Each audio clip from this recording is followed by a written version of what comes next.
Good evening. The Hindu Center for Politics and Public Policy is privileged to be able to present this lecture by Alan Rusbridger on Climate Change: Has Journalism Failed? This is the third special lecture on climate change we have organized, we have presented. The first was by Jairam Ramesh, Senior Visiting Fellow at the Hindu Center and former Union Environment Minister, on warming up to the climate change challenge. The second lecture was also by him, and that was in Bangalore. A word of explanation is due to the audience. He was going to chair this, but he fell ill yesterday and tried to come here. He was under heavy medication, but was unable to come on doctor's instructions.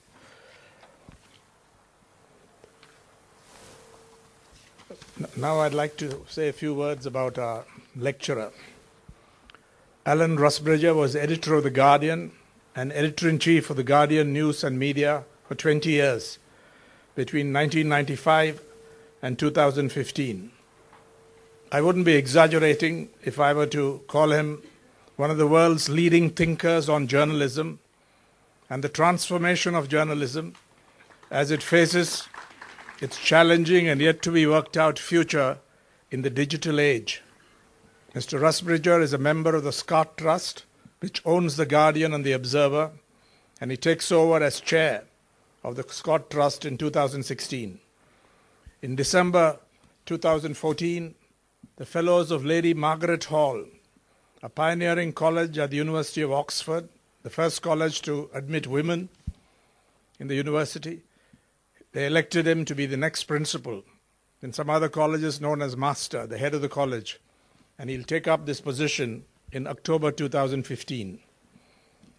He's currently spending, I'm delighted to point out, for those who haven't heard this, that he's currently spending almost a month in Chennai teaching a course at the Asian College of Journalism as a distinguished visiting professor, spending 3 to 4 hours a day interacting with students and teaching them. And it's a very demanding assignment because there's a lot of preparation that has gone into it.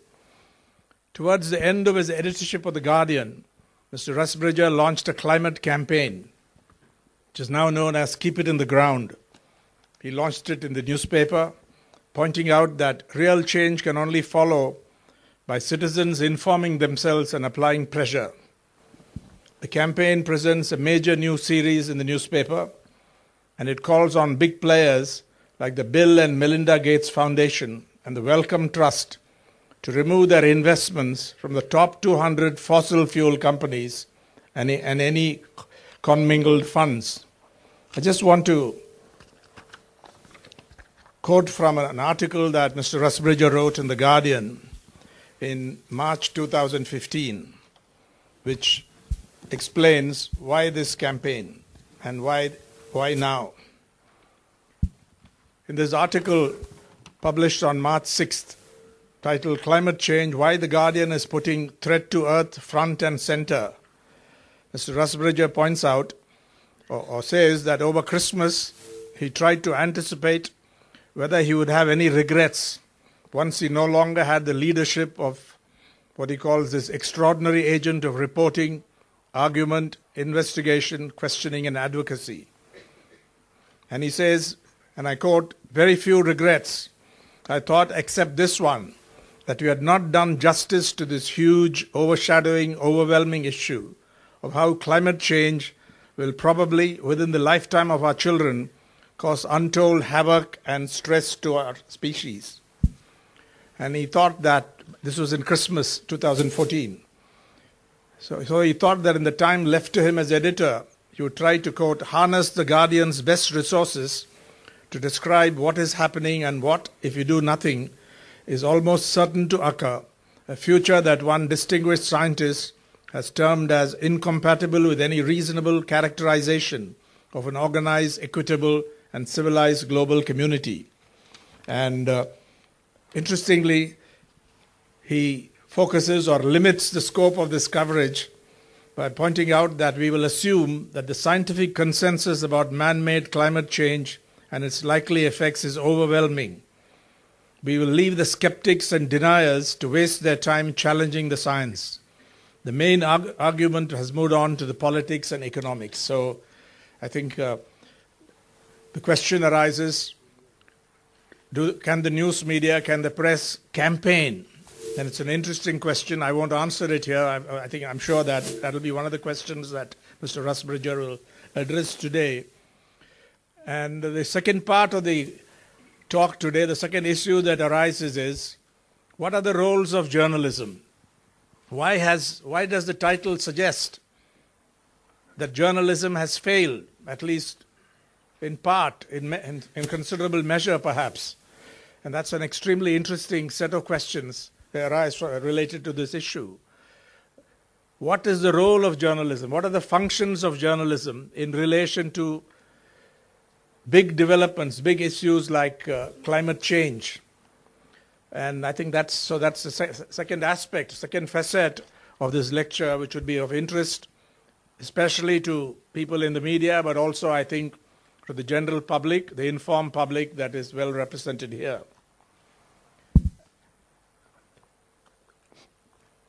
A little more on Mr. Rusbridger's accomplishments. His career began at the Cambridge Evening News, trained as a reporter before joining The Guardian in 1979, worked as a general reporter, feature writer, diary columnist before leaving to succeed Clive James and Julian Barnes as the Observer's TV critic. In 1987, worked as the Washington correspondent of the London Daily News before returning to The Guardian as a feature writer. Moved from writing to editing the following year, launched The Guardian Weekend magazine and the paper's G2 section.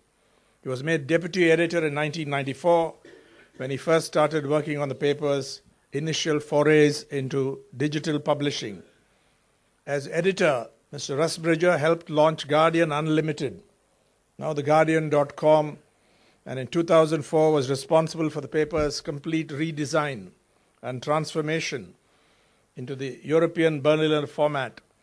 And I think this has been a tremendous success, overcoming many challenges en route. He led The Guardian to become one of the most read news websites in the world, and it has been regularly voted the best newspaper website in the world.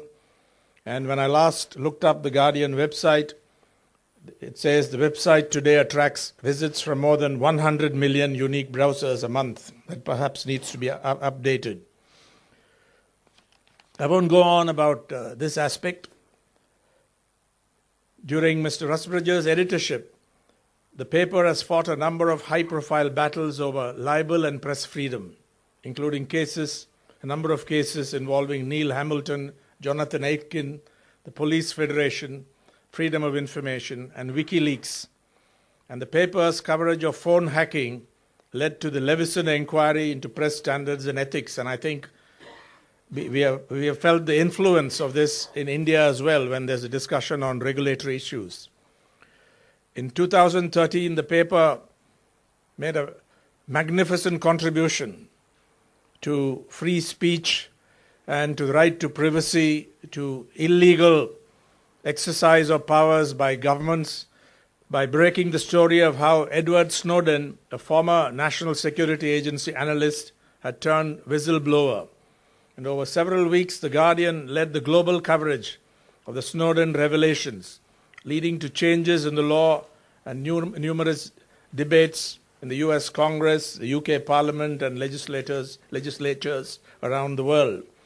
The Guardian US won the 2014 Pulitzer Prize for Public Service, as well as the Paul Foot Award and the George Polk Award for its coverage.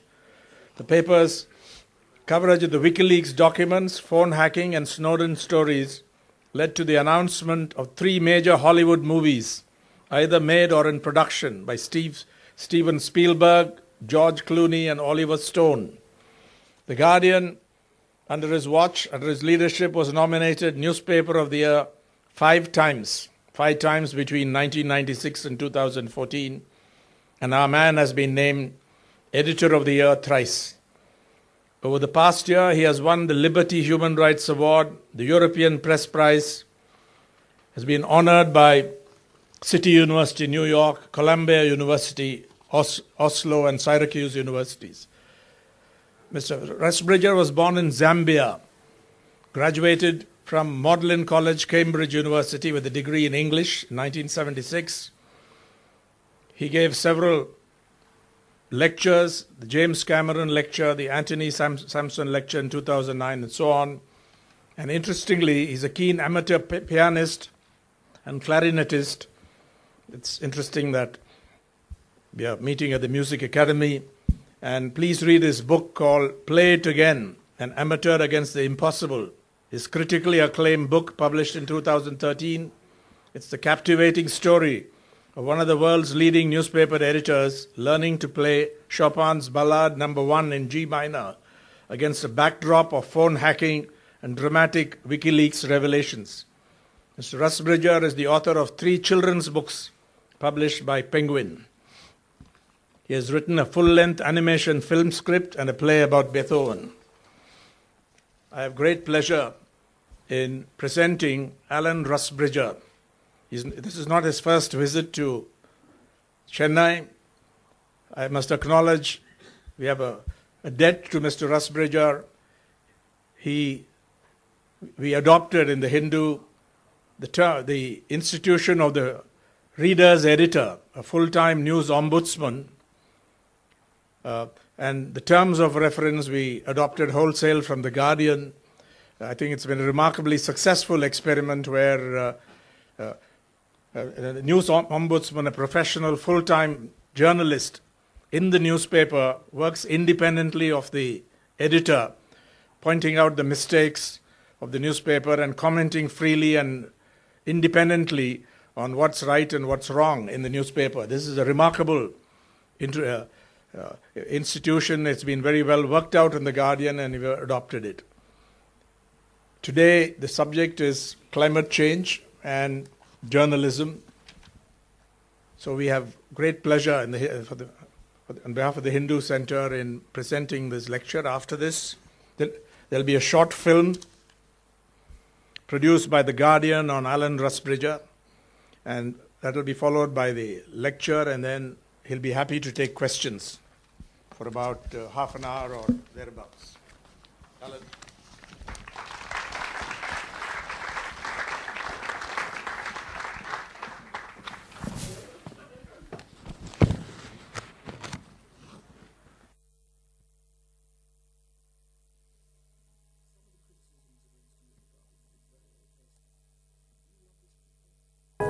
Edward Snowden. He's an American former CIA employee and computer technician. Today he came out as the leaker of classified NSA documents that spell out a secret surveillance program. It's emerged that it was the Prime Minister who instructed Britain's most senior civil servant to tell the Guardian newspaper to destroy a computer which held files from the whistleblower Edward Snowden. Yet more humiliation for News International and its chief executive Rebecca Brooks. Yesterday, Rupert Murdoch has come to this central London hotel to pay penance, to apologise for the first time to the Dowler family over allegations the News of the World hacked into their daughter Millie's phone after she died.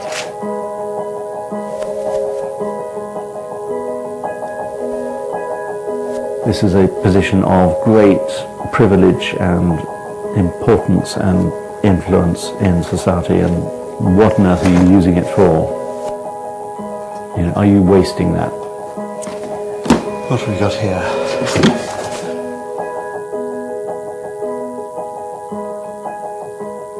Peter's last couple of years as editor, he got into this subject about cash for questions and whether MPs were being paid. I've been plugging away at that for about 2 years, writing endless letters. Peter had become friendly with Mohammed Al-Fayed. He said that he had paid MPs to ask questions in the House of Commons and they'd paid for it. How do you justify a headline like that? It's the truth. A liar and a cheat. It's the truth. Doesn't this begin to look a little like a vendetta? It's not a vendetta, no. Jonathan Aitken, who by then was a cabinet minister, had free hospitality at the Ritz in Paris, which should have been declared. So all these were sort of very serious allegations against quite senior politicians, all conservatives. and they all sued. If it now falls to me to start a fight to cut out the cancer of bent and twisted journalism in our country with the simple sword of truth and the trusty shield of traditional British fair play, so be it. I was certainly feeling angry. I mean, a kind of red mist had descended over my eyes, and with the wisdom of hindsight, I overreacted. Once you're in those cases, they developed into titanic battles lasting months, if not years, costing millions. We've had the unhappy spectacle of a cabinet minister not only lying himself on oath in court, but getting his family to lie for him as well. There I was, new editor, and they were out to get me. They were out to humiliate me, humiliate The Guardian. You'd pick up The Spectator each week and there would be a sort of bucket loads of shit all over you. The libel action was quite a close-run thing. There was a long periods when I think neutral observers, as well as The Guardian themselves, thought they were going to lose. We managed to get the evidence that we had been looking for, that Jonathan Aitken had been lying, and he ended up in prison, and my colleagues gave me the sword of truth, the rusty sword of truth. I shall have to clean it up a bit. I think when Alan looks at that sword, I'm sure he smiles, but he might also include a smile of relief. I can only take my hat off to Alan for having the courage, against a lot of advice, to pursue the case, take the gamble, that he, I think, probably instinctively felt that if he fought on, something would break, and he was right, alas. The WikiLeaks saga started when I tracked down Julian Assange. He was this man literally on the loose with, at that point, the biggest stash of secrets, military and diplomatic, that the world had ever seen, and Nick thought The Guardian ought to have them. I had this strange 6-hour conversation with Julian, at the end of which he agreed that he would provide these 4 packages of super-secret information. We then took on the American state, the American intelligence services, the Pentagon, the State Department. The United States deeply regrets the disclosure of any information that was intended to be confidential. We were working with the New York Times, a daily paper on a different time zone, with Der Spiegel, a weekly paper in Germany, with Le Monde. Julian and Mark Stevens, the lawyer, came into the office and presented themselves at Alan's door, with Julian saying, "This material belongs to WikiLeaks, and if you try and publish it, we'll sue you." And there was an extraordinary showdown. He went underground into some bunker. We didn't know where he was. It turned out he was in Norfolk. There you got the 2 very important sides of Alan. One, that he's tough, he's not going to give in and let this guy walk away with our stories. But 2, that he's sufficiently soft on the outside to be able to negotiate. Nick had become this fantastic investigative journalist, writer. We were friends. He thought there was an awful lot of criminal behavior happening in some newspapers. Then he came back again and said, well, I've found this story about a complete cover-up at the News of the World. What I was basically telling my editor is, I want to do this story which will cause trouble with the most powerful political party in the country. Nobody wanted to touch it. The most powerful police force in the country. Nick wasn't sure he got the evidence. The most powerful media organisation in the country. I knew these were sort of ruthless, nasty people who would, you know, I've been around for long enough to know that they would return fire. Here are these things happening in broad daylight. The police don't want to know. Very senior police officers went to Alan and said, these hacking stories are wrong. Nick Davis is getting it wrong. You've got it wrong. You're making fools of yourselves. In a sense, it's bringing up the last narrative of the last 24 hours, isn't it? You know, that first week was frightening. But Alan never bloody well flinched, which was pretty amazing, because there was intense pressure coming in. My first story was about somebody who was on the loose, slaying rabbits in Cambridge. That was a good story. But this is an even better story.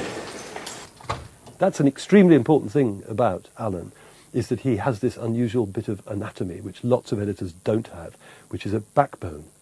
It's 8 o'clock on Tuesday the 19th of July. The headlines. Rupert and James Murdoch and Rebecca Brooks will be questioned this afternoon by MPs investigating phone hacking at the News of the World. It's true, Guardian editors really do eat muesli. News International.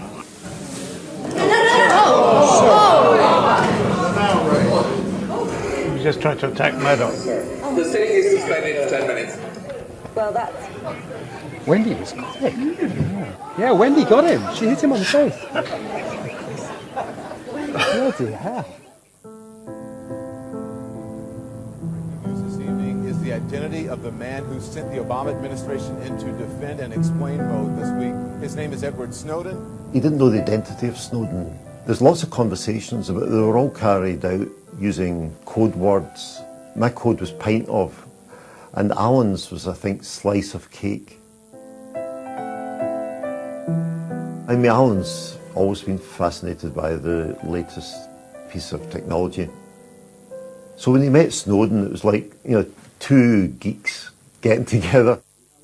I feel as though I went through the same thought process as you. Yeah, I imagine as an editor, getting this call, getting these emails, having this meeting, and you don't see this coming. And having to make that call about how do you write it, where do you draw the lines, these are decisions that are going to be historic one way or another, as a good thing or a bad thing. Those early years were sort of a bit brutalizing. By the time we got to Snowden, it felt, as though we were quite experienced. We'd learnt a lot through WikiLeaks. All right, gentlemen. Okay. It's been a true pleasure. Don't do anything I wouldn't do. Don't do anything trouble. As editor of The Guardian, you're the public face of the paper that's doing all this stuff. You have to go out and represent it. He had to give evidence to the Home Affairs Select Committee with the ridiculous Keith Vaz being just absurdly pompous, like a parody of Keith Vaz. Order, can I call the committee to order? The police are in the next door room being urged to arrest you. So it was kind of high noon. And a camera catches Alan looking at the committee with his biro in his mouth. And he looks just like a naughty schoolboy being called up in front of the head teacher. But the biro is such a sort of cheeky gesture that actually at the end of this, I don't take you terribly seriously. You and I were both born outside this country, but I love this country. Do you love this country? The question of patriotism, I think, is a sort of interesting one in the connection with the story, because the internet blurs all those sort of national lines. I'm slightly surprised to be asked the question, but yes, we are patriots, and one of the things we are patriotic about is the nature of the democracy and the nature of a free press and the fact that one can, in this country, discuss and report these things.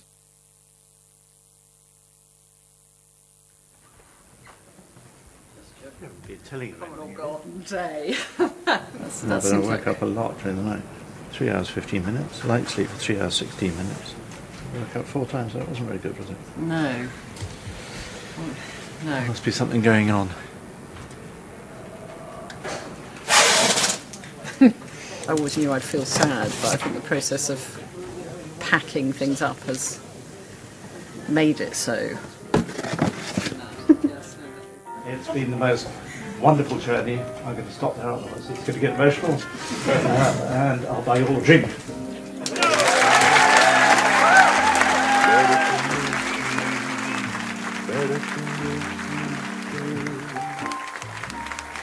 Than never to have had you, never to have held you, never to have enjoyed you. My heart has had it, it's broken down again.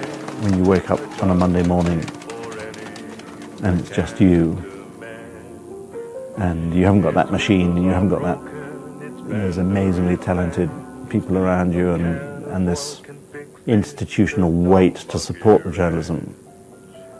I'm sure that must feel... I mean, Peter wrote in a column recently when he stepped down as editor, he felt utterly bereft. I don't think I will, but I kind of know what he means. Never to have enjoyed. It's better to miss you than not to have known you.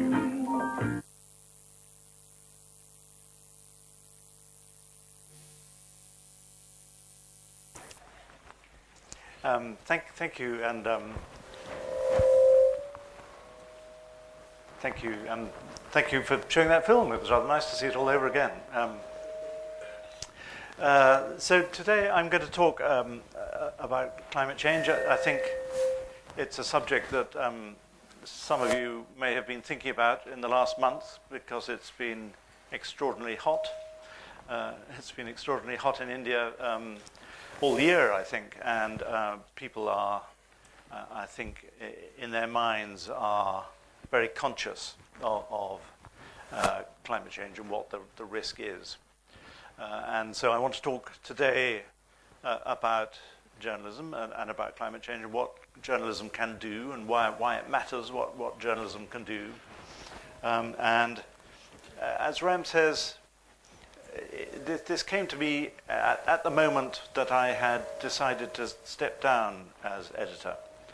And it was, as Ram describes, it was over Christmas, and I had broken off, and I realized that I had 5 months to go as editor. And I did have this thought about what would I miss? What would I, when I had this, no longer had this extraordinary instrument that a newspaper is. I don't know if I can move this microphone so that we get less feedback. Or is it possible to turn it down a bit? Can we turn the sound down a tiny bit? No, I was wondering if we can turn the sound down.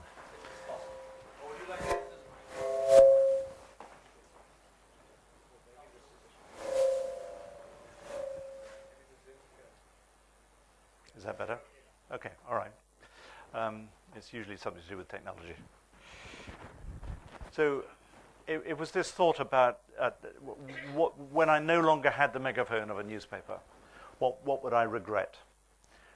And it wasn't, I think, that the Guardian had been bad on climate change. We had a very good environmental desk who had covered it. We had something like three or four PhDs amongst our environmental staff. We had science reporters. We had an environment section online. We had a fantastic section with lots of... So it wasn't that we hadn't covered the subject, but I had this feeling that we hadn't done justice to the subject. If this was a subject of such gravity, then was journalism living up to the gravity of the subject? And I sat there just before Christmas and I emailed a bunch of people and said I wanted to come back in the new year and be ready to discuss this.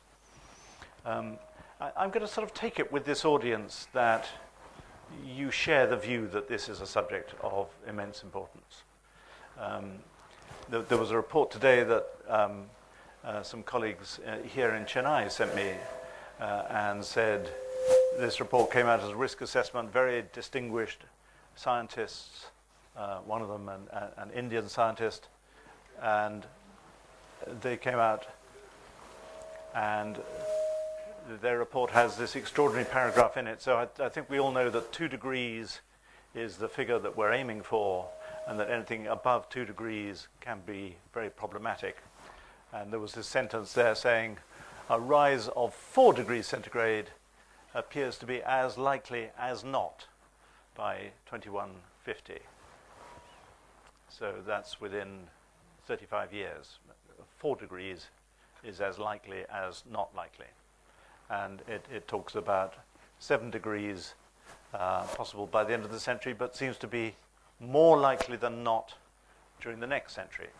So within the lifetime of certainly people being born now, and certainly their children, 7 degrees, which is just an extraordinary figure. And there are the risks that they list in this report. Risks to people, to agriculture, to water, to drought, to flooding, to sea level rise, irreversible changes to the food system, international security. So almost every area of life would be threatened if this is right and if the science is right. So it's difficult to imagine a bigger story, really, isn't it? It's the biggest imaginable story that any of us could think about. This is a threat to our security, our way of life, the species itself. It's unimaginably large as a story, and yet there is this question as whether journalism has failed in getting into grips with it. And I was teaching a class in at the Asian College of Journalism yesterday, so I said to the class, these are all people who want to go out there and be journalists. And I said, what do you think, your young people, this is going to affect you more than it's going to affect older generations? Do you think journalism has failed? And if so, what would be the reasons? And they came up and said, well, sorry, the first question they said, well, is it true that journalism has failed? What's the evidence? And I think there are some things that you can point to. So one would be the extent to which people who deny the threat of climate change are still given a lot of space in newspapers. Somebody worked out, there's a lot of research being done into this now, that in the Wall Street Journal comment pages, 81% of the articles were misleading in 2011. Fox News, owned by Rupert Murdoch, 93% misleading. Even a station like CNBC, about half the stories cast doubt on whether man-made climate change exists. So there's almost complete consensus among science that that is true, and yet the news coverage on a mainstream American station, half of it casts doubt on that. Then there's the question of reduced coverage, that as newspapers and the news industry gets into financial trouble, there's less coverage, which could be explained by cutting back on staff or just losing interest in the subject. In 2013, the New York Times, which some people think is the greatest newspaper in the world after The Guardian, and possibly after The Hindu and The Guardian, they abolished their climate change desk. They used to have 7 reporters and 2 editors, and in 2013, just at the point where you'd think this was a story that was getting critically important, they abolished the climate change desk. And that led, in a year, from more than 360 articles being printed to 247 articles. So it was like the paper was just losing interest in the subject. And the number of front page stories, so you think this is the biggest story in the world, so you'd expect it to find it on the front page of the New York Times numerous times, wouldn't you? And yet it appeared 3 times. So it's barely figuring as a story of critical importance. A 40% drop in climate change coverage in 1 year in the New York Times. And then someone did another survey of the US Sunday shows, which showed that they spend just 8 minutes in the entire year discussing climate change. So there's a massive disconnect between the biggest story in the world and no coverage. So if the question is, has journalism failed? Let's just accept that there's a massive failure here in journalism in getting grips with the story. So when I talked to my students at the ACJ class, they came up with all these reasons. This was yesterday. They said, well, it doesn't sell, people don't want to read about it, newspapers are short-term, there's no solution tomorrow, so it's too long-term, it's repetitive, long-term threat, readers not interested in the environment, lack of political will, inconvenience, not everyday news, lack of understanding, too vast an issue. There are other things that are more pressing that always have to be covered, and maybe it's something to do with the ownership model of Indian news organizations. And I think that's all very interesting. I think that's sort of fairly spot on. I compiled my own list of reasons why I think journalism is not doing it. There seems to be far too much discussion that never gets to the nub of the problem because they spend too much time discussing this question over whether climate change is actually happening or not, is spending an awful lot of time. There's a kind of lack of urgency about it, that somehow maybe journalists are frightened of being termed alarmist. There's not an acknowledgement of the seriousness of the problem. There's very little of the coverage is actually painting it in terms of something that is so serious And somebody said that it's just another environmental problem that's looking for a fix. There's this big question of balance. So this is an organization like the BBC, it's baked into its charter that it has to be balanced. So there's this feeling that if you have a climate scientist saying this, you have to have a climate denier saying they don't believe it. And that's not just the BBC, the whole of American journalism, in a sense, is built into the idea of the fact that you have to be impartial, and that's what they teach you at journalism school about the need to be objective. So it's not for reporters to take sides, that this person says this person says that, and it's not for us to make our mind up between it. There's the fact that journalism is like, I described it as being like a rear-view mirror, that we're very good at describing what happened yesterday.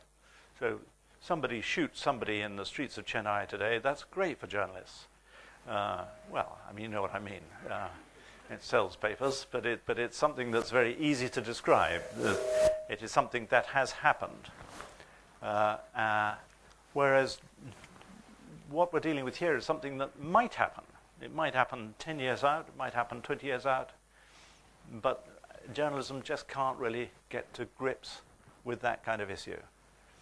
Maybe there's climate change fatigue. Maybe this is a story in which not much changes from day to day, so you've got nothing very dramatic to show, and just as we've got climate change, we've got compassion fatigue, maybe you've got climate change fatigue, that readers are bored of it, and this is not just the fault of journalists, this could be the fault of readers. Let's not let the readers off the hook.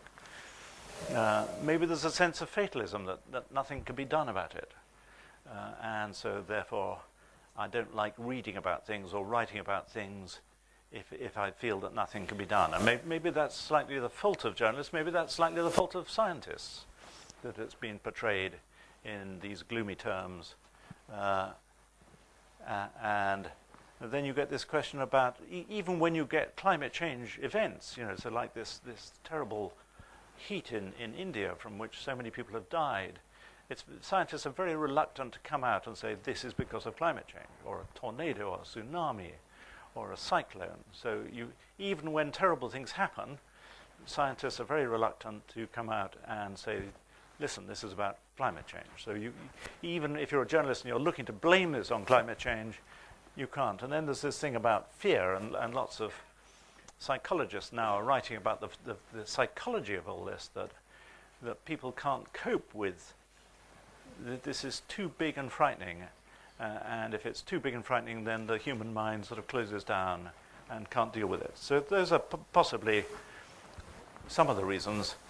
And finally, I put measurability, by which I mean that now, in any newsroom, we know exactly what people are reading in real time. It used to be a very vague science, but now you can see what is getting the traffic, what's not getting the traffic, and if people are not reading this stuff, you get into a sort of feedback loop in newsrooms where so the news editor thinks, actually, climate change stories bore people, they're not reading it, so we're not going to write them. And you get this, it's as simple as that.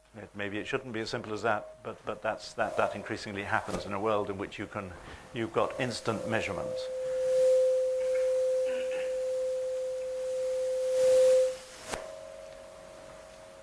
I could try and turn the microphone off and shout. Is it disturbing people, or is it okay? If I move forward, I don't think that helps. Well, as long as you don't mind, I'll carry on. Why does this matter? Well, there was this great debate in America in the 1920s between these two people, Dewey and Lippmann. And this is still taught in journalism classes in America. And it was a sort of big debate about why journalism matters in terms of creating an informed public. And over there you had Dewey, who invented the Dewey system of book categorization. And he came out, and again we discussed this with my journalism class yesterday, and his view was that it's absolutely vital that the press serves a vital link between the people and the governors. And if you give people reliable information, they become better educated, and they make better choices in who they want to be ruling over them, and that leads to better government. Lippmann came along and said, that's a sweet view of how it should be, but actually it's rubbish. The nature of people, the nature of the press, the nature of the ownership of the press means that you can't really trust news in that way, and that news is very good with events, but it doesn't deal with complexity or content. And actually, you can't expect the general public to be informed about the complexity of the decisions. And so therefore, we just have to leave the whole thing to an elite. So it doesn't matter what people think, because the elite are better placed to take these decisions for us. And they're two completely different views of how society works and how information works and how politics works. And I asked my class yesterday, are they Deweyites or are they Lippmannites? Because I said, you shouldn't be here. You shouldn't be thinking about being a journalist if you're not a Deweyite. You have to believe that your role is to create an informed public. And the reason I think it matters with climate change in particular is that these are very hard choices for politicians to make. There's no comfortable way to make the changes that we're going to have to make if you don't have an informed public and if you don't have public consent. And if you have a public who is not being asked to read about this or consider about it at all, then it's very difficult for the politicians to come in with a public that is completely unprepared, or not even unprepared, worse than that, is being fed rotten information. If the public is being told you don't have to worry about this, these wind farms are all rubbish because wind farms don't help, and anyway, it's the worst cooling down, it's not warming up, then how on earth does the politician come out and make an unpopular set of statements about the nature of the change? So in the build-up to a conference like Paris, in which you're asking the politicians to get together and take tough decisions, and yet nobody is writing about this at all, it's a complete vacuum, that really matters. So that's why I think we have to be on that side of the argument, and we have to say it is the role of the press to educate people so that the politicians who are going feel that they've got the heat on their backs in a literal sense. So there I was thinking before Christmas, well, what do we do about this? And are we just going to report this, or are we going to try and campaign?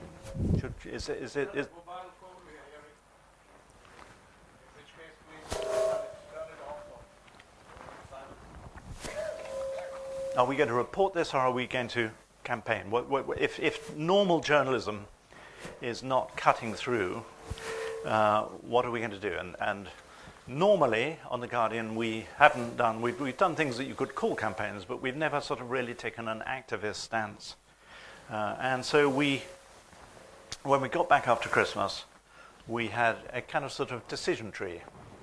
And I'm just going to show it all on one slide, because this was the thought process. We got a group of people together, and we said, how are we going to decide how we're going to do it? So we could report our campaign, and we decided we would do a campaign. So then we had to decide, well, we've got to target someone. That's what a campaign does. A campaign targets somebody. So we could target the Paris talks. That's going to be the big event. And there were people in the room who said, these are the only people that matter. These are the people who are going to be meeting. These are the people who are going to change our lives. And that's the thing that we should be doing. And we even had George Monbiot, the great environmental writer on The Guardian. He said, look, I can tell you now the paragraph that we need to get into the Paris talks to make this change. So I said, okay, George, write the paragraph. And he wrote the paragraph, and that's it. But I can tell nobody's going to read that. And that was sort of a problem. You thought, well, okay, maybe that is the answer, but we could print that tomorrow. It's not much of a campaign. And is that actually going to lead anybody to read it? Is that something about which you could make the public feel involved or excited? or start reading about this subject again? And I think the honest answer is no. So we said, okay, we're not going to go for the Paris talks. That's not going to be what we're going to write about. We could have gone for the consumer and said, you all ought to be switching off your lights and flying less. But we've done things like that before, and I didn't feel that sort of worked. So then we thought, well, why don't we go for the producers, the people who are digging all this stuff up and asking us to burn it. And we thought, yeah, that's a good idea. We'll go for them. So we then thought, well, are we going to target the fossil fuel companies themselves? And is that likely to change everything? So we could be horrible to BP for 6 months, but is BP likely to change its behavior because of that? Well, maybe. Or should we go to the investors, the people who are investing in these companies? And then we thought, okay, let's go for them. And then we thought, well, do we go for the city? And again, we thought, are they likely to change their minds as a result of this campaign? Or is there a sort of slightly lateral way that we could go, in which we go into medical and science foundations who invest in fossil fuels? So that was our sort of decision tree. That was a group of journalists. We all got together and said, yes, we're really keen on this. We want to do it. And that's how we got at aiming for the Bill Gates and the Wellcome Trust foundations. And of course, we made it plain that these are wonderful foundations. The Bill Gates Foundation and the Wellcome Trust put untold money into science and medicine. And so we're not saying these are bad people. We're saying they're wonderful people, and isn't it a shame that even wonderful people are investing in coal and oil and gas and things that, at the same time as they're trying to solve all these medical problems, are going to create the biggest medical problem there is, because that's what doctors think, that climate change is the biggest threat to health there is. So there is a tension in these organizations. So then we said we're going to call it Keep It in the Ground. We needed a name. And I just want you to pause and just realize that this is a very radical thing for a newspaper to be doing. Because we're now moving from the act of reporting to actually becoming an activist organization. We wanted to create an effect, and we're abandoning objectivity. We're giving people a sense that readers might have a sense that they can do something. But if in America, if I was teaching this in the Columbia Journalism School instead of the Asian Journalism College, I think I would be thrown out. Maybe I'll get thrown out of the AJC if people move it up, right?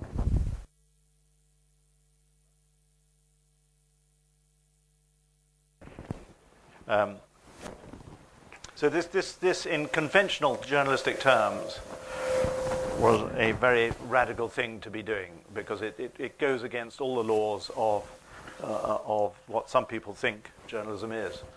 But I was very influenced by meeting a man called Bill McKibben, and we both won a prize in Sweden last year. And it was a nice sort of prize where they said, well, instead of just coming and taking the prize and going away, why don't you hang around with each other for a few days? And I sat down with Bill, and I was very impressed with him. So he was a former journalist who's now become a campaigner for an organization called 350.org.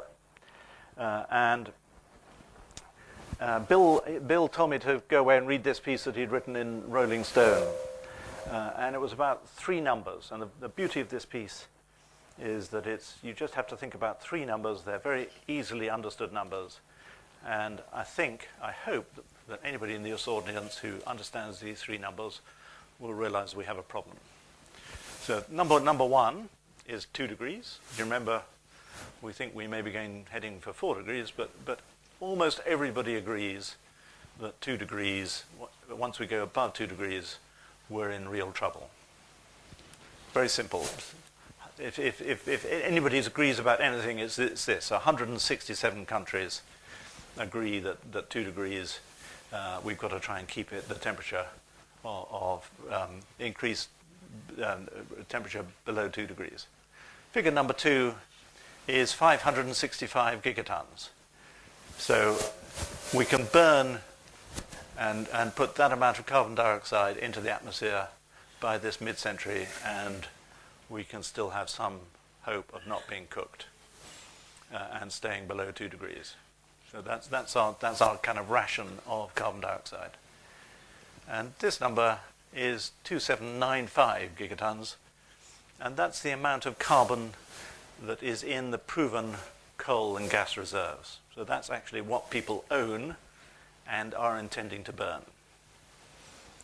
So as you'll have noticed, that last number is much higher than the second number. It's 5 times higher. So the moment you do that, you think, well, what does that tell us about the valuation of all those companies? All those companies whose valuation is based on the fact that they're going to burn all that, and the human planet can't allow them to do that, because if we do that, we're finished. So that can't happen. So that's why it has to be kept in the ground, and that takes you into beyond the environment. So there was one thing Bill said to me. He said, look, your environment guys have done a great job, but this is not about the environment anymore. This is now about politics, it's about finance, it's about economics, and you've got the wrong people covering this story. They've done a great job. So that led to this campaign, and I just want to now talk about how we then tackled it, because we went for it with a great energy and intent. So we wanted to keep it very, very simple. It was just going to be about that. But the danger of environmental coverage is that there's so much to write about. So in the first meeting, somebody said, Alan, I don't think we should do this until we've established the position on nuclear power. And I said, we're not going to go there. Please, we're just not going to this. We're just going to write about this. The moment we start writing about nuclear power, we're going to destroy the simplicity. We're just going to keep this very, very simple. Then we decided we're going to mix campaigning and reporting, because we're not just a campaigning organization. What we do is we've got brilliant reporting, so we're going to have a sort of unfunny mix of campaigning and reporting. Then we decided we were going to evolve an eclectic team, like Bill McKibben said. Don't just have the environmental reporters. We need to harness the whole talent of the paper on this. And then we decided we've got to find the most gripping ways of telling this story, because people have switched off reading it. They're not reading it. So we've got to do video, we've got to do interactives, graphics, anything that we can to bring the story to light. We're going to find artists who are going to help us. We're going to find poets. We're going to involve culture, so it's not just an environmental team writing about it. We're not going to have any polar bears on ice caps. The imagery is going to matter. We're not going to go for any cliches at all. We're going to make this look extraordinary, so that people are going to sit up and notice. And the final thing is, we're just going to take the science for granted. We're not going to argue about that.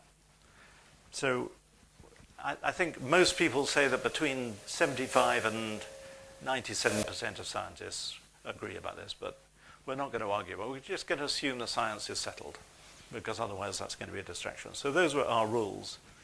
And I'm just going to show you the first little video that we did, which incorporates the Bill McKibben figures. So we were trying to make it very simple, and this was the first video.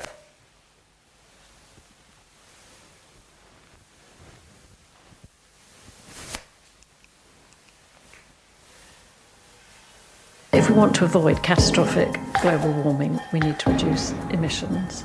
But it can be quite hard to get your head around how to do that. There's this really simple idea.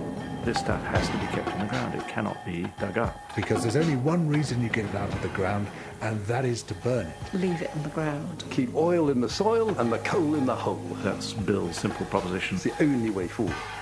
You actually can't use the majority of the reserves that have been identified by fossil fuel companies.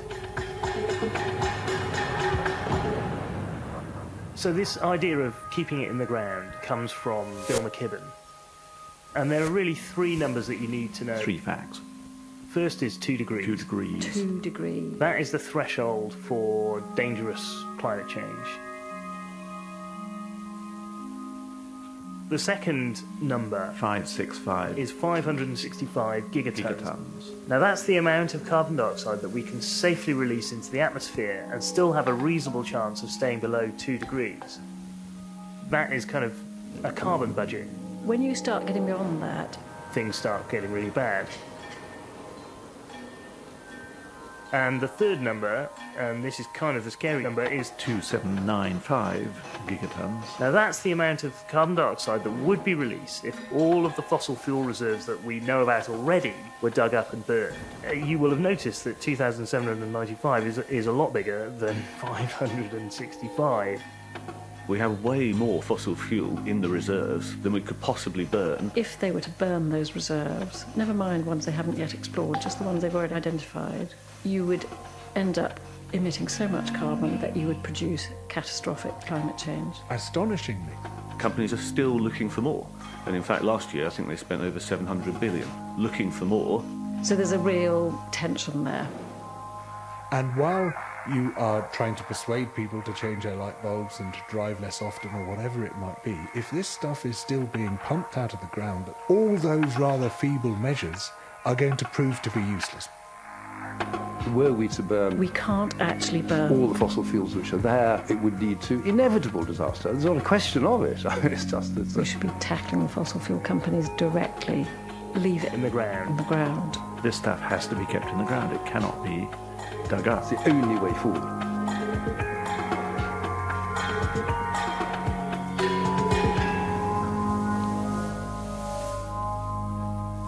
So that was the kind of sort of scene setter to...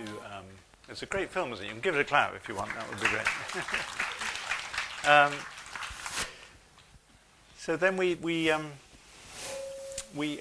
tried to work out how we could make this the most dramatic and unavoidable thing for the reader. So the first thing we did was to wrap the paper. I noticed that that all the Indian papers have big wraps around the paper with advertising. That's great. So why do they do that? They do that because that's the most prominent place in a paper, and the advertisers pay a lot, I hope, for that, to be able to wrap the paper in that. So we thought, well, we're just going to wrap the paper in climate change, and you won't be able to get to the paper until you've done that. And we got the artist Anthony Gormley to do these extraordinary images. So again, no polar bears. This was just the best artists in the world. And the extraordinary thing was how everybody wanted to be part of this. All the greatest artists, all the greatest poets, everybody on the paper, musicians, actors, they all wanted, it's because it's not that people are apathetic. This notion that people aren't reading about it because they're apathetic or they don't care is just wrong. Everybody wanted to be involved in this campaign once we started doing it. So we did that, and then everything we did, we had a little form that said, please join the campaign. And day 2, we wrapped the paper again. We used different imagery. We used these sort of mysterious images that weren't directly related to climate change, but suggested that something was going wrong. And we had the courage to use long text so that people would read it. And then we started doing reporting. So we thought we will explain what the problem is before we move into the campaign stage. And that was a reporter called David Rose from India. We wanted to do these companies you'd never heard of, where the money is going to. This one was called Schlumberger, lovely name for an oil company. That's one called Peabody Energy. So all these we looked through the share register of Gates and Wellcome to see what they were putting their money into. And Gates and Wellcome came back. Their first position was, well, Gates was actually... We do such good with the other companies. We don't want to make arguments about what's good and bad here. And Wellcome said our position is that we engage by being investors. We can make these companies better. So we said, okay, so these are what these companies are. This is what they're doing. There's BP being accused of kidnap and torture, and then we go back to Wellcome and say, how does this engagement thing work? You say they're behaving really well. Are you happy about this kidnap and torture? So we kept going back to the companies, to the trusts, and of course they got very fed up with us going back, and they thought we were behaving very unfairly to them. Then we went to Australia, and we did the Galilee Basin. We did these things, the so-called carbon bombs. Each one of these is going to release unbelievable amounts of carbon dioxide. So we looked at that. We went to Canada, and we did the tar sands. And this is reporting big corporations that are normally very difficult to report and very powerful, and they didn't want us to report, but we did. And then we went to China, and we did. So in a sense, we were doing what not many news organizations can, because we were putting immense resource into it. We had reporters who were able to travel around the world with camera people.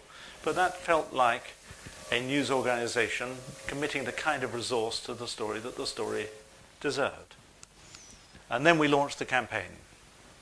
And we launched it again in a huge oil slick that went all the way around The Guardian. And when you went on the Guardian website, you couldn't get at the news because we had a gigantic oil slick coming down the screen very slowly. So you couldn't avoid this story. We were just absolutely rubbing the reader's nose in it, as it were.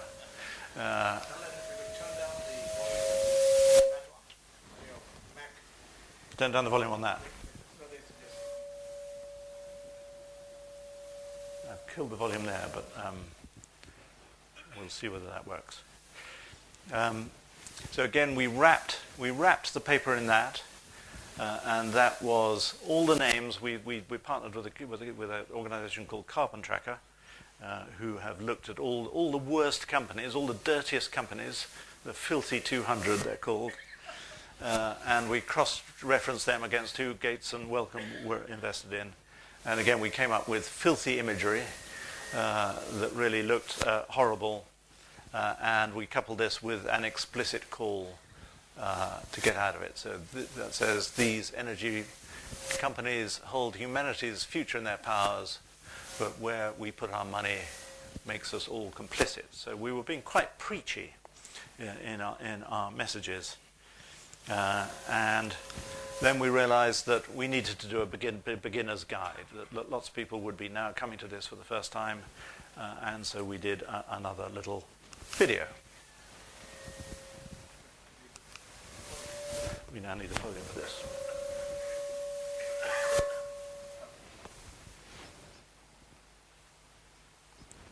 Anyone got a volume? That is a bit different from, change your light bulbs.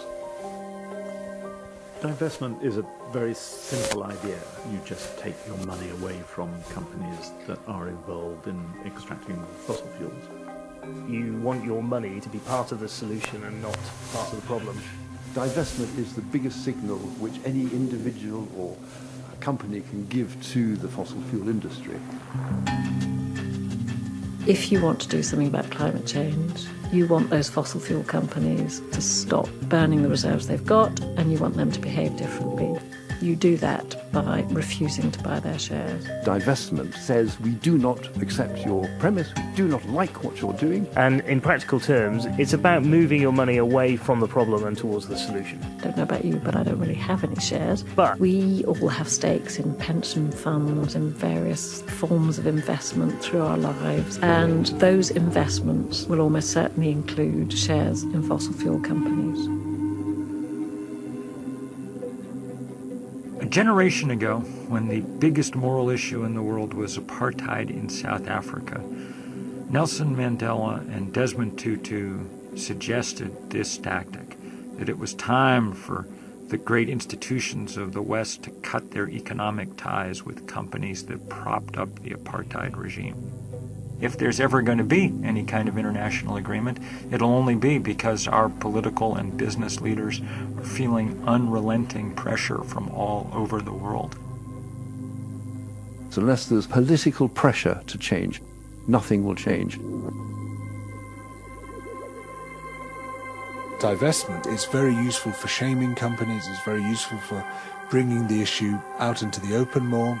It provides a really powerful moral framework This is not a normal movement. There are no great leaders. There's no Dr. King of the climate movement. Fossil fuel industry is sprawling. It's protean. And so the resistance to it needs to be the same way. But that's the exciting part. The change isn't a technological change. It's not scientific change. It is now social change. We should be tackling the fossil fuel companies directly. Leave it in the ground. In the ground.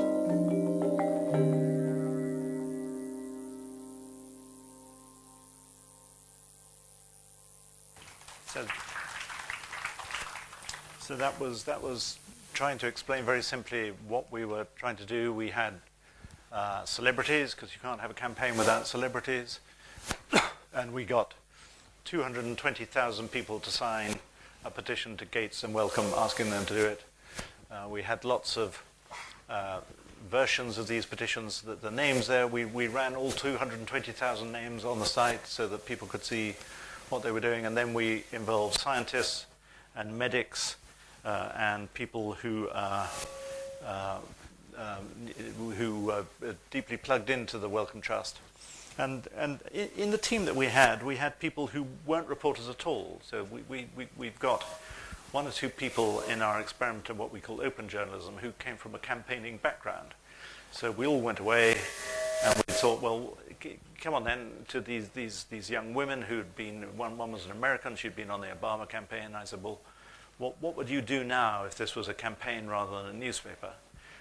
And Amanda Mikkel said, well, we've got this extraordinary response. We've got 220,000 people who have replied. I'm going to write to them all this weekend and say, is there anything more you would like to do? So she did that, and 5,000 of them got in touch, which was an amazing response. And they said, yeah, we'll do anything. And they all said what they could do. And then hundreds of them, we said, well, why don't you write letters to the Gates and Wellcome Foundation? Copy us so that we can read them. So we published a paper full of all these letters, and they were written completely differently from journalism. They were very authentic, powerful letters. If I'd been sitting on the Gates board, I wouldn't have liked to have read these letters, because they were very moving, direct letters from readers saying, please, please take your money out. And then the campaigners, not the journalists, said, well, why don't we make a little film in which we get lots of the readers to do something very direct to Bill Gates and Melinda Gates and the Wellcome Trust. And this is, so we just, because anybody can be a publisher, anybody with a mobile phone can be a journalist, and this was the film from the readers to Bill Gates and Melinda and the Wellcome Trust. Actually, I think it's mainly to Bill Gates.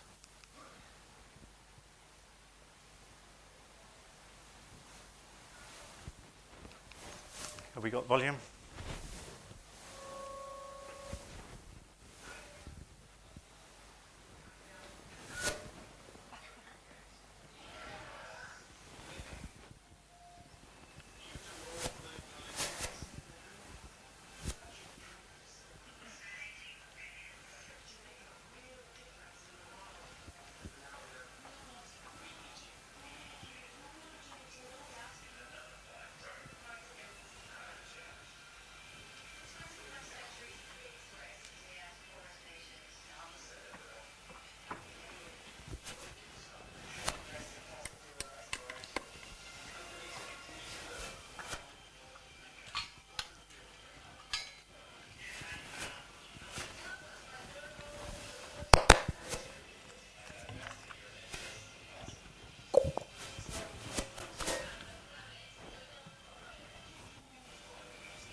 So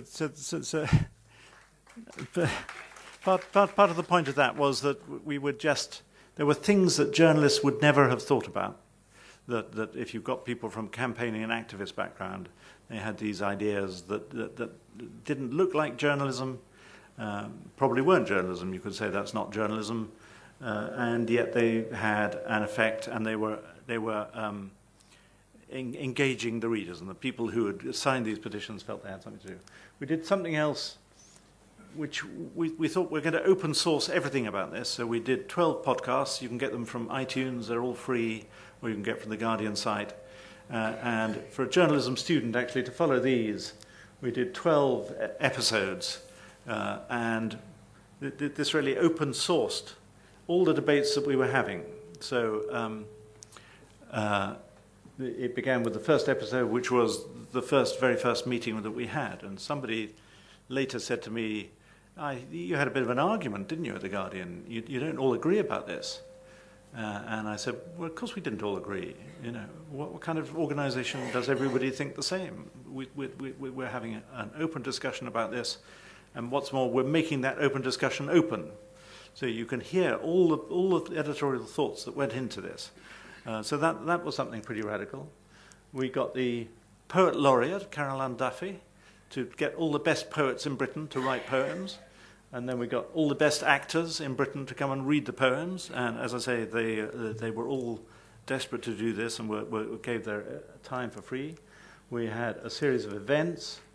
And then we had very practical advice on how to divest your personal pension. We then partnered with another group, another NGO, Share Action, so that you could very simply take your money out of your pension out of one place and put it into another. We had merchandise, because you can't have a campaign without merchandise. I don't know that I would actually want to drink my coffee from that coffee mug, but it was effective. And then there was the whole question of impact and how we would measure it. And so we got 6 million page views, 5 million visits, 3 million visitors. So this went round the world, and we had a map of all the places around the world that people were reading this. We had an immense amount of media coverage. I did a lot of stuff in America, and I sort of braced myself when I went to America, because I thought, I'm really going to get kicked for this. This is so not what Americans think of as being journalism, and I'm going to get drummed out of the Fellowship of Editors, because they're going to say you have betrayed all the rules of editing. And actually, they were really interested. They were quite curious. They had never seen anything like this, but I think for the first time they began to think, actually, well, if this works in making people think. And with my class at the ACJ yesterday, I just said, just as you go into journalism, try and think broadly about what journalism is, not very narrowly. Don't say, well, we can't do this because this is not journalism. Try and do something. And then we did this extraordinary thing where we went to all these newspapers and we said, if you would like to have our copy on this, because we're doing it, and join our campaign, you can have it all for free. It was our campaign, we'd paid for it in a sense. And so anything that we were doing was going to be vastly amplified by all these other papers around the world who said, well, thank you very much.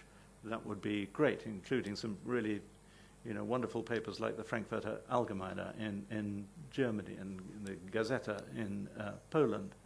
And then this woman here, Christiana Figueres, is the woman who is leading the Paris talks. And I had several conversations with her. So remember, we thought we could go straight and go for the Paris talks and do George Monbiot's immensely long paragraph. And when I first spoke to her, she said, look, this is so important because at the moment there's total silence. There's nobody in the media is writing about this. And these talks are only 7 months away. And these are going to be the most important talks anywhere that's going to happen any time this year, and nobody's writing about it. This extraordinary disconnection between journalism and what we had to do. So the effect began to be spread amongst people who were in the sort of Lippmann bit. These were the people who are going to take the decisions.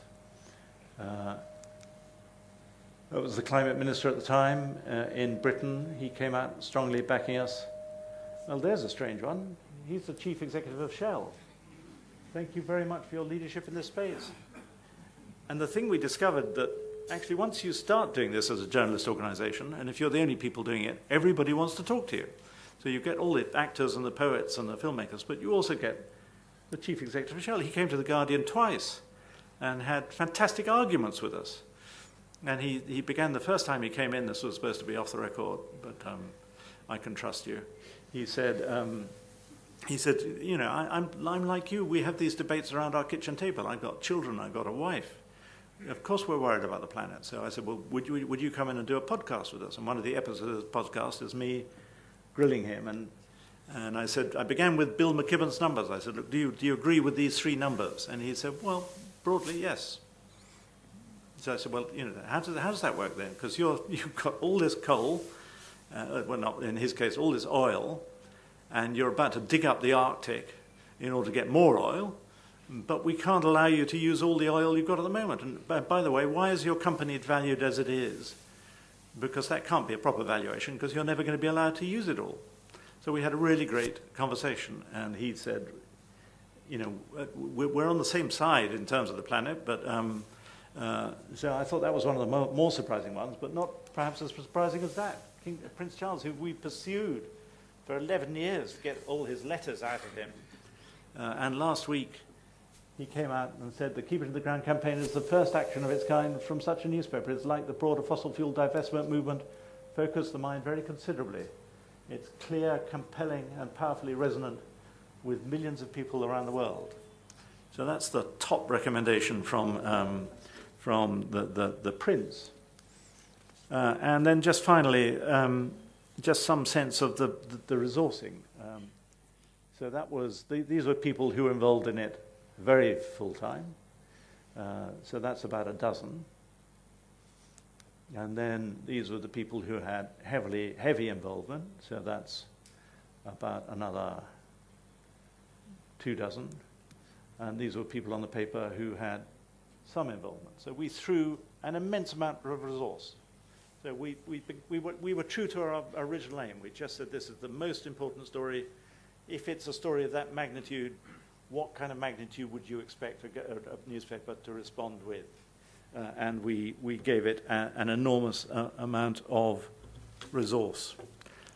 And I love that. I'm going to end with that drawing in the New Yorker. Yes, the planet got destroyed, but for a beautiful moment in time, we created a lot of value for shareholders. And that's the note on which I want to end, because the thing that surprised me about this campaign was that it began with a kind of sort of moral thought. We thought it's wrong to be investing in these companies, and we have to sort of express it as a moral thing. And what I realized is that actually the investment community hadn't really been thinking about this at all. I hadn't read Rolling Stone and Bill McKibben. And one of the earliest challenges for me was The Guardian has a £1 billion investment. We're very lucky. We've got lots of money invested because of the wonderful way that the Scott Trust has protected The Guardian. So the first question, obviously, was, well, where is the Scott Trust money? Because that's what people are going to ask. So I went to the Guardian Media Group and I said, you've got £1 billion investment. I need to know, are we invested in fossil fuels? They came back and said, yes. I said, okay, this is going to be a problem because we're going to be accused of fantastic hypocrisy if we're telling everybody else they've got to divest and the Guardian Media Group's got all their money in fossil fuels. It's just not going to look good. And they said, well, that's very interesting, Alan, you know, but your job is to edit the paper. Our job is to keep the paper alive. And so if you don't mind, we'll take the hard financial decisions and you go off and have your campaign. So I said, okay, but would you read what we're writing? And would you think about it? And we had Al Gore in town. You know, Al Gore was very interested in this campaign, and there are various investors. So it was plain for our investment advisors. I had a meeting with them. It was plain they'd never really thought about this. They said, we've got 78 clients in Britain, and you're the third client who's ever mentioned it. You know, we can go away and look, but we're not too sure whether you can get your return on investment. Within 6 weeks, the Guardian Media Group had pulled out. And that wasn't to please me or because they wanted to be moral. They just thought, hold on a minute. so these companies we're invested in are never going to be allowed to use the thing, otherwise we all fry. So why are these companies invested? This looks scary. And so they just pulled out. They committed to pulling out within 3 years. We weren't saying divest tomorrow, because that would be stupid. And everybody realizes that coal is a really stupid thing to do. Nobody wants to be in coal now. That's the filthiest fuel. It's the thing that causes most deaths, and it's the thing that is least defensible. Sorry to say that in India, but it's true. And what I hadn't anticipated was that the financial community would respond to this.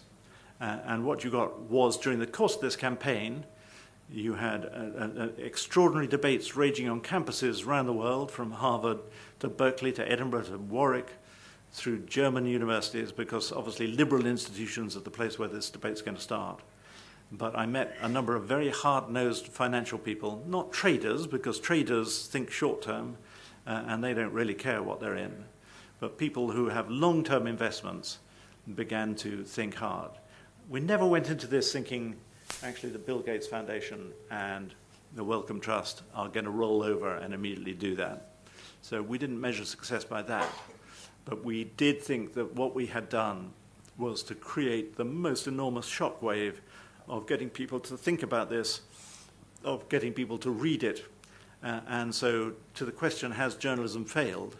I think that we had this brief, glorious thing that we did, and I retired a happy man from The Guardian, because I thought that question, the one thing that was nagging me, I thought, well, we have resoundingly answered the question that if journalists put their mind to it and say this is the most important story facing us all, that actually you can do remarkable things with journalism.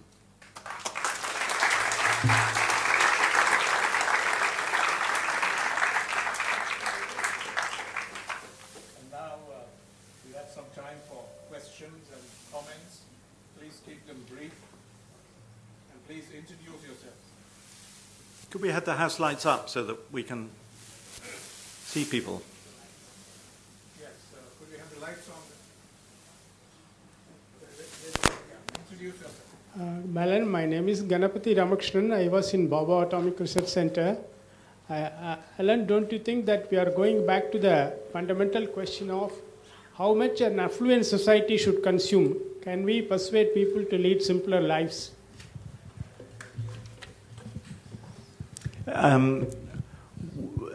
I don't know, because we didn't try.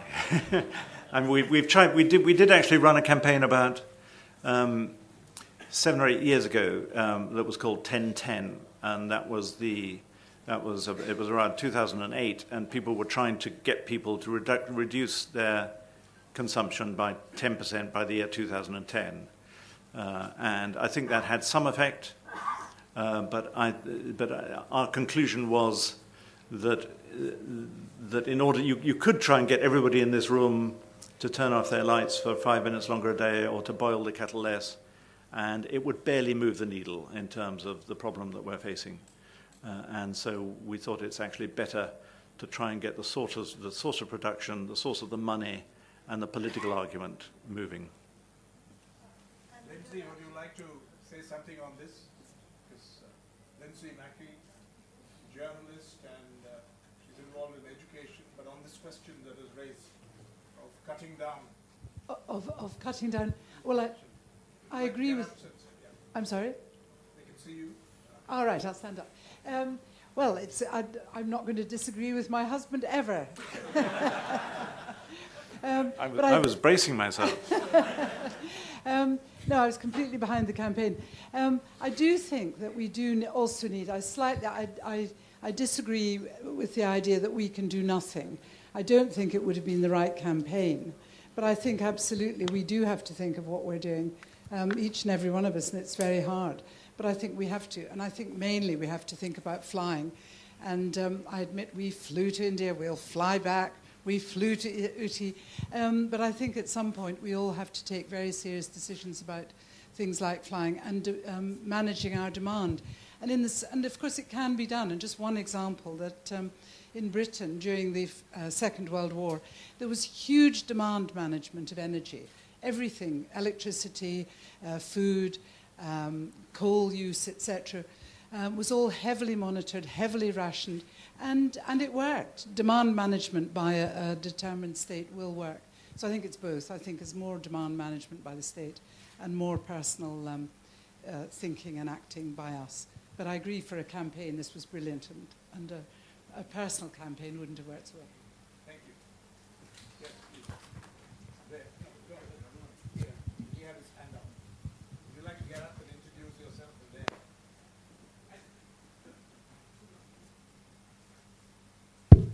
then? My name is Sedu Mulai. I am an electrical engineer by profession. Sir, Mr. George Bush, during his second term, was replying to a person who was accusing the US of using extravagant energy, per capita energy consumption, to quote, "Nobody has got the competence to comment about the lifestyle of American citizens," unquote. Then in the first swearing-in ceremony and the maiden speech, Mr. Obama said, "This was the accusation, it has got meaning, and we have to address to the problem." And so far nothing has happened. As you have said, then going to the people who are consuming, attacking the source is right. I disagree with you. When there is a demand, there is bound to be supply. If the supply is less, then the price will increase. The question is to reduce the consumption to a reasonable level. For example, in Europe, the per capita consumption is around 9,000 units per annum, whereas in US it is 13,000 units. Whereas in India, with nearly 33% of people not having access to the electricity, the per capita consumption here is only 904 units per annum. So everyone should realize to reduce their consumption, and your aim should be aimed to attack this, the disease and the cause.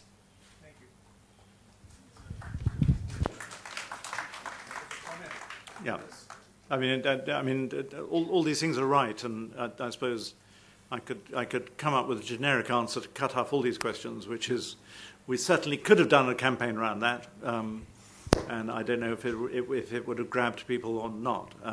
We didn't feel that was the most effective campaign, but of course I don't quarrel with your broad point that it would be better if people in the West, people everywhere, use less power, and that should be an important thing as well.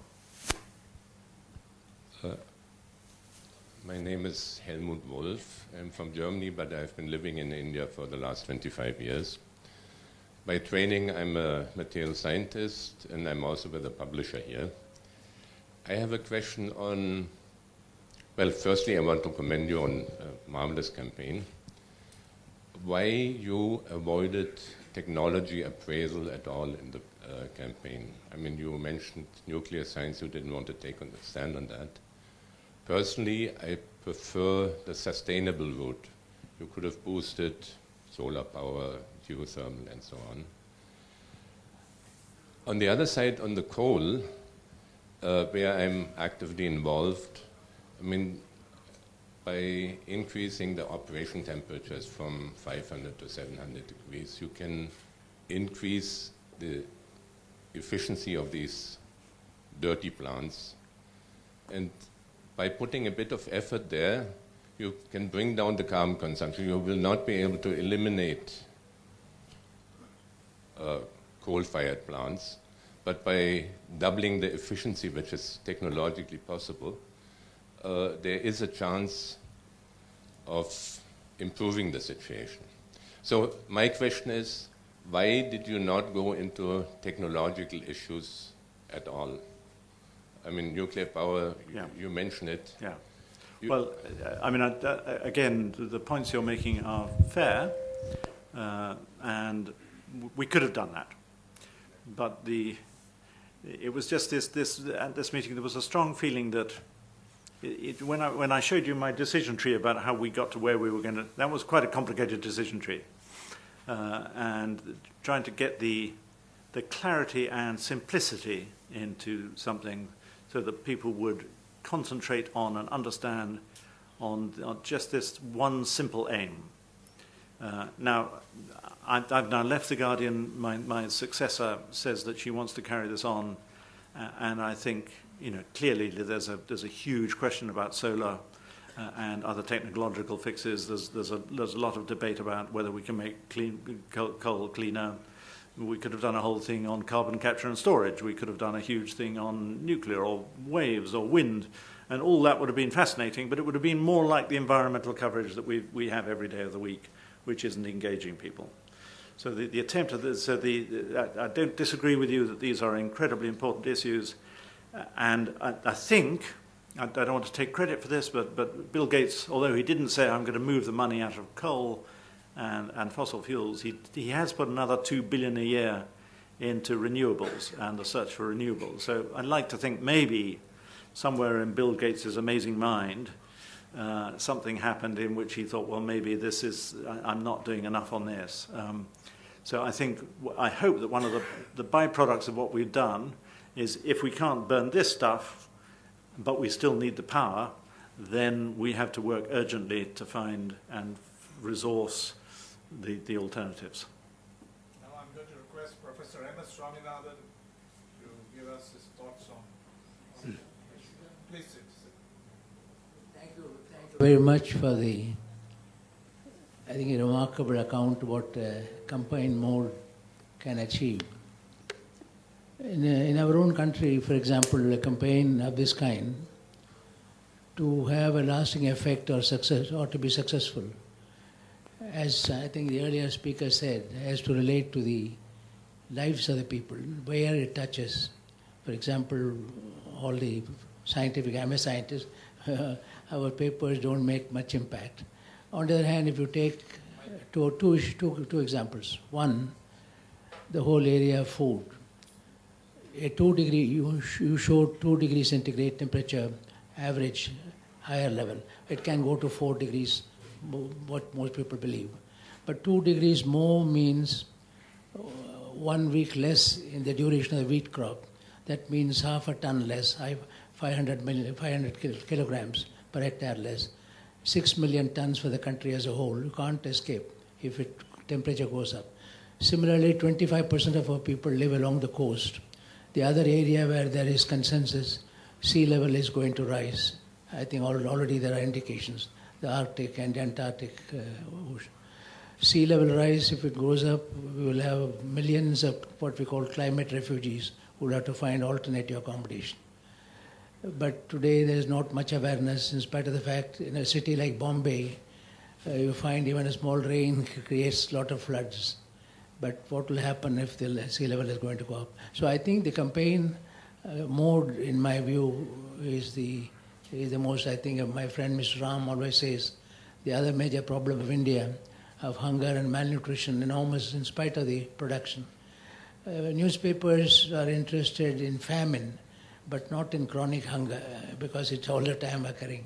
So I congratulate you on the campaign mode, but the design of the campaign will have to relate to where it will touch the lives of the people. Well, I think you make a very powerful point, and I think again that the problem of environmental, restricting this entirely to the environmental pages, is not grasping the things that you're suggesting, which is that the consequences of climate change will be that every problem we have is going to be multiplied and magnified enormously. So you talk about crops and food and famine and flooding as problems that are already serious. I mean, in Britain, you might tie it to immigration. That at the moment, Britons are in a terrible fright about all these people who are wanting to get in.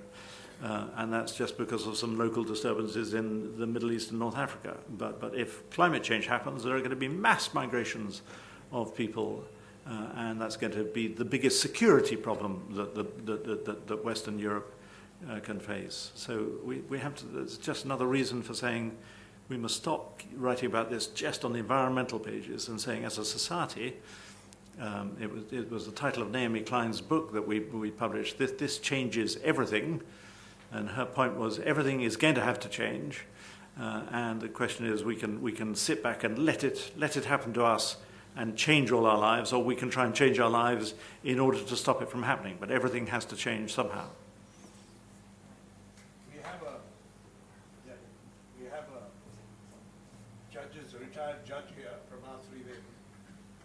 Would you tell us in this context how the judiciary has responded when some activist takes up issues of this kind? From our judge of the High Court, Madras High Court. The judiciary's response till now, I think we have needed more technical and informed inputs to lead us to our decisions. One of the very controversial cases regarding the environmental issue has been the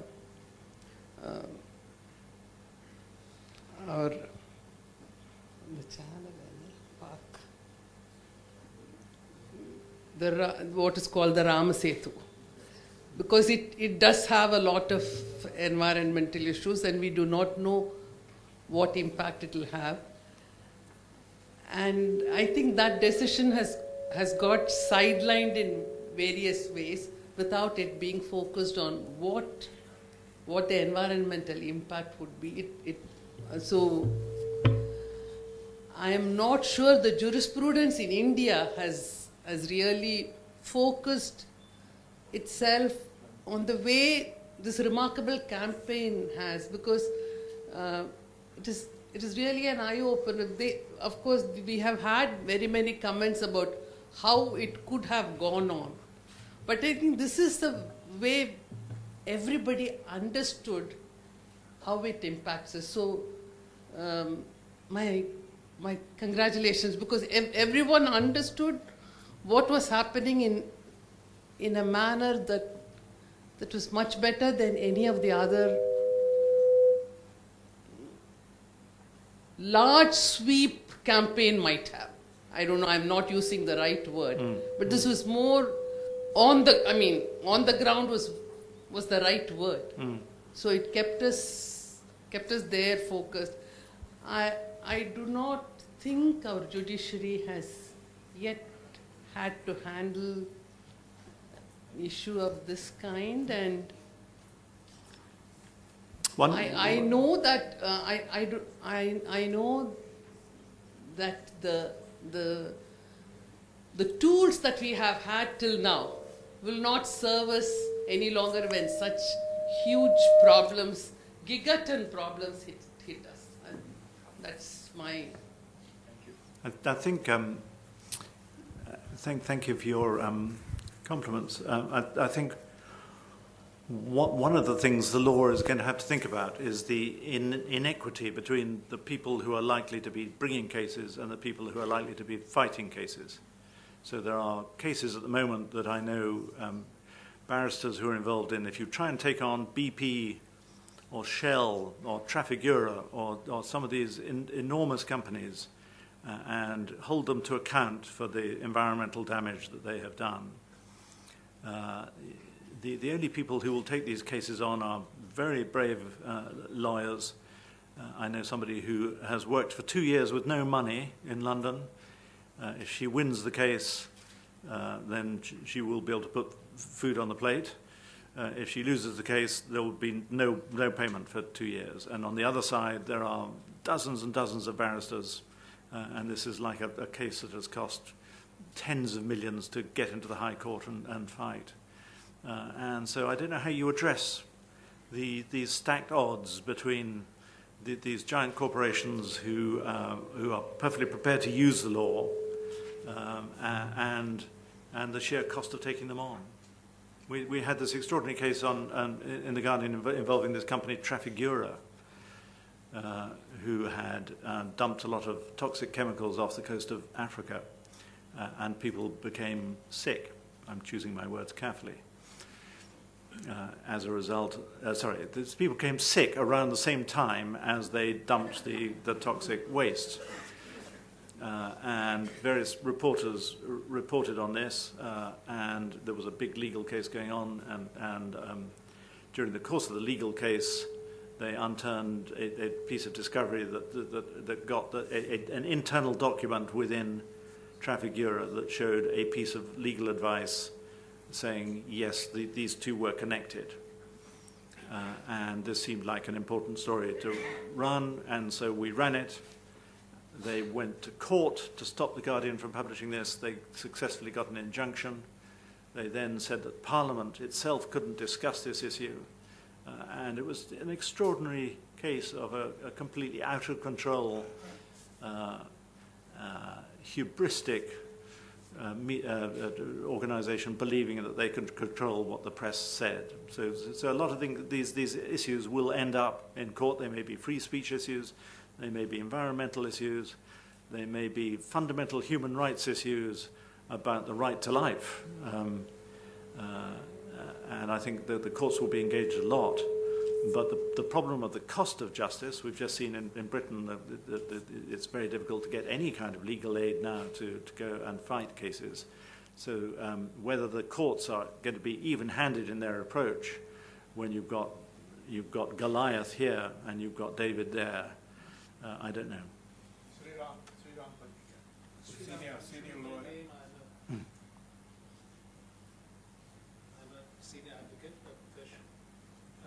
India actually does quite well on public interest litigation.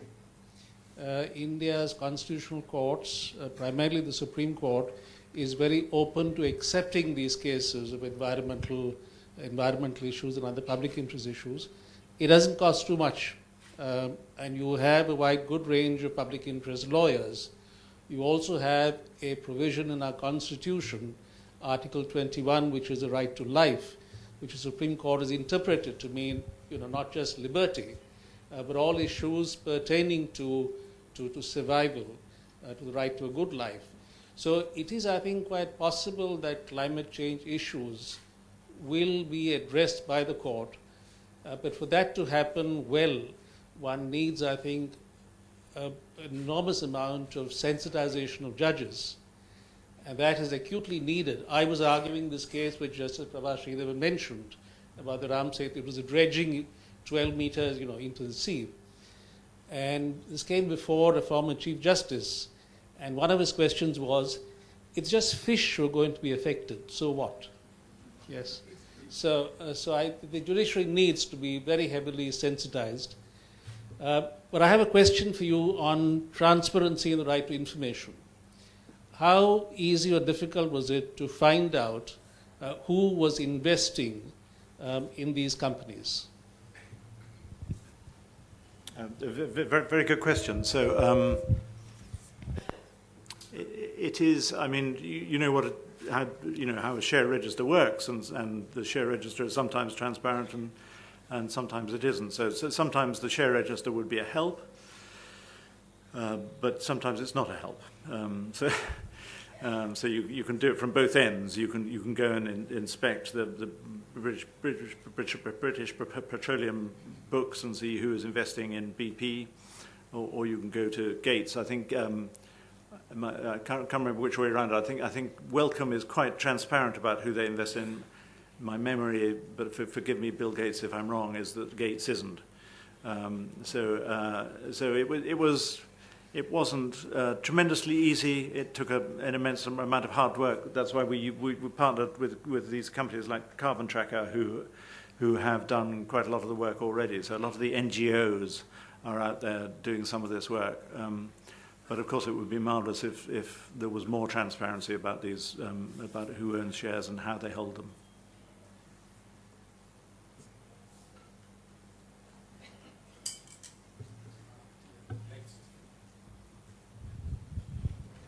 My name is N. Varadan. I am professor of MBA. I want to know during which period the articles were published in Manchester Guardian. Roughly, can you tell the dates? Can we have access to those articles?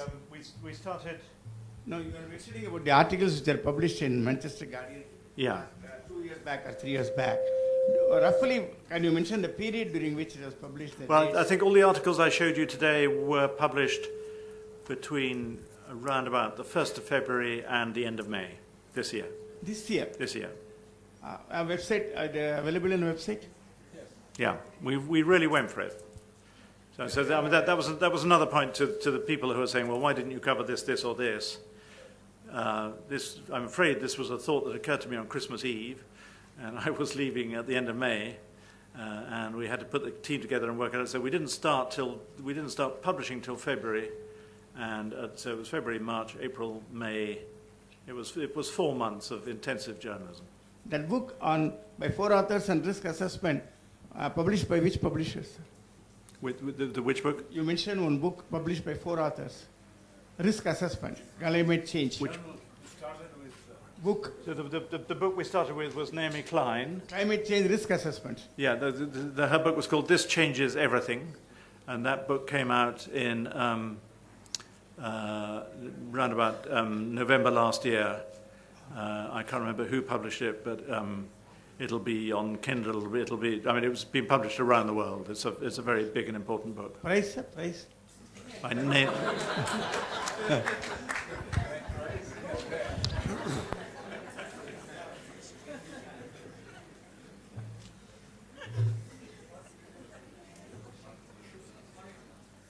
have 3 more questions if there are. That's it.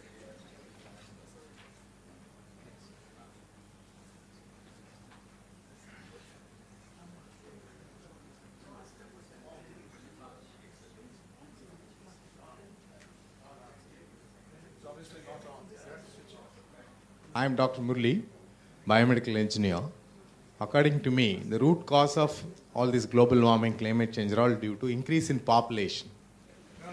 We don't entertain questions of that kind. No, because increase in population, increase in agriculture produce, increase in transportation, increase in power production, increase in technology use, that is responsible for all these things. Especially in India and China, contribute 40% of the global population. India, 55,000 babies are born every day. So because demand goes up, demand for water, demand for infrastructure, demand for transportation. So without controlling population, we are not going to reduce the global warming that is leading to climate change. Can you comment on it? Well, the only, maybe I'll sidestep the question, but just talking about how people can respond. So I talked about how journalism responded. In the beginning of last year, there was an extraordinary play at the Royal Court in London, and it was just called 10 Billion, and it was about your question, and it was by a scientist, and it was a scientist, and all he did was to stand on stage. The only set was his office. He's a Cambridge scientist, and they reconstructed his very unremarkable-looking office. And he did like a PowerPoint presentation about population, about climate, about water, about food, about energy, and it was like a sort of noose tightening. And as he tightened, he just got to the point where I think the final line of the play was, "I'm going to teach my children how to use a gun." And it was one of the most powerful things I've ever seen in the theatre, though by all the conventional laws of theatre, just like we're talking about the conventional laws of journalism, it should have been a terrible play. But it was a wonderful play because it was just a scientist speaking from the heart, and it was called 10 Billion, which made me think about your question, and that was how he responded to it. I'm Ramesh from the Business Line newspaper. Last month we saw 6 oil majors in the world. Shell was one of them. Call for a carbon tax. Sounds a bit like the devil reading the scripture. What do you make of it? Was it because of your campaign? What are your thoughts on that? Well, I think when you see those figures about the amount of carbon that is being released and the kind of carbon that can be released, then that is one policy initiative to say, let's get government to put a price on carbon, and not a price where you can trade it, so that people get around it. And actually, I think the more thoughtful oil companies are saying, that would be a response. You know, at the moment, nobody is regulating us in any meaningful way. In fact, there are massive subsidies going into fossil fuels. And back to your answer, sir, about whether we should be transferring some of that into cleaner coal or solar or nuclear. But we are putting massive subsidies still into fossil fuels. It's understandable, I think, why if you're Ben van Beurden, you're seeing the writing is on the wall. You are saying, well, as long as we can all have a level playing field, so it affects all of us, then we can all walk in step. But you can see why one oil company on their own is not going to do it. And so it does need political action. But you can't have political action, in my view, unless you've got some kind of public discussion going on.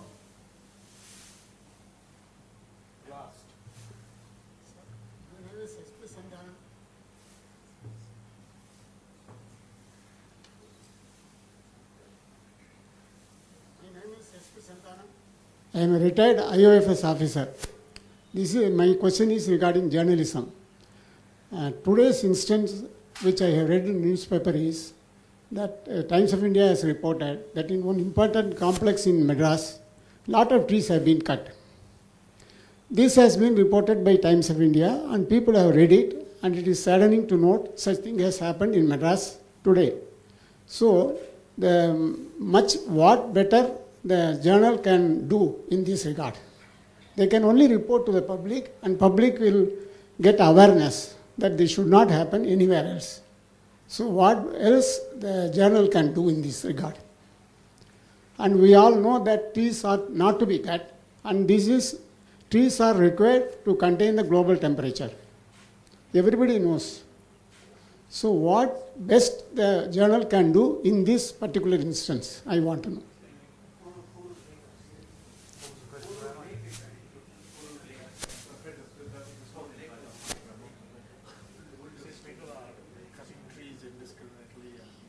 Today it has been cut in a complex, High Court complex. What can journalism do? Can journalists do? To counter this tendency? How you link it to remotely to climate change? What journalism can do to prevent Better.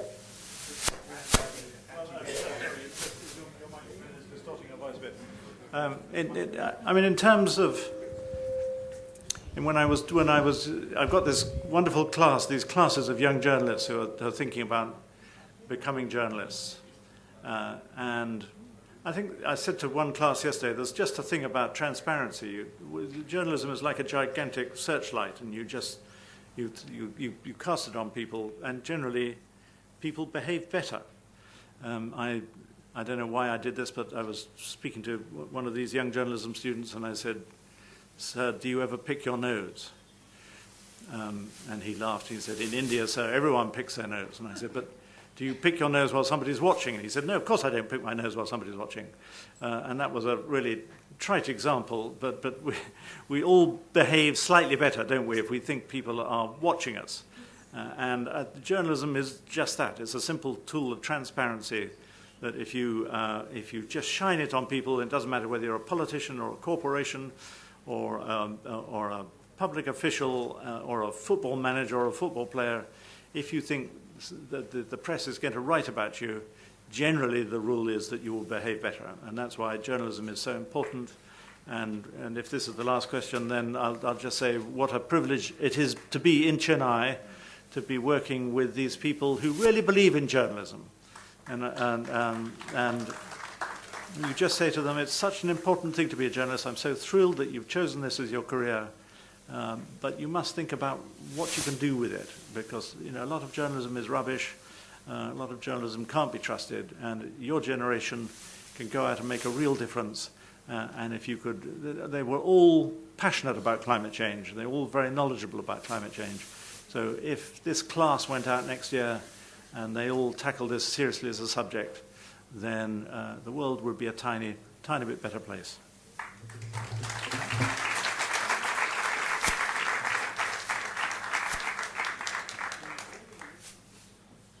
The Hindu Center, I think, is very proud to be able to present this lecture, which involved, for example,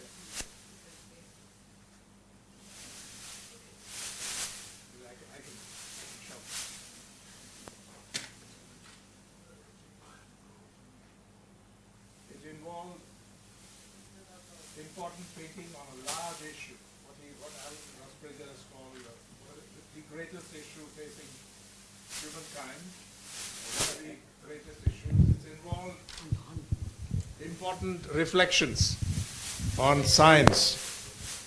It's involved insights into how institutions like the news media, the press, can pursue a moral goal, something that contributes not just to the public interest but to even larger things. It involves values, being able to put money into this and a lot of other resources, go all out. And also, I think it gives us a powerful insight on what journalism can do if it thinks boldly, breaking through the barriers, doing away with conventional thinking. And most importantly, I think, it gives us how to do it. Some of us came from other experiences and angles. You could pick up other issues, but the how to do it, part of this lecture, I think gave it its special power and its great value in terms of public education. And if you want to conceptualize the whole thing about the functions of journalism, we usually talk about a credible information function. Secondly, a critical function, which is investigative, which is analytical, which sometimes is adversarial. As lawyers know it, what an adversarial method. And it is also educative. When you do all these things, you come to what can be called the agenda building function. And here I would say it's not just agenda building, but agenda setting in this case. So I think we owe a great debt to our distinguished visitor, a remarkable lecture by a remarkable editor and journalist. So thank you, Alan.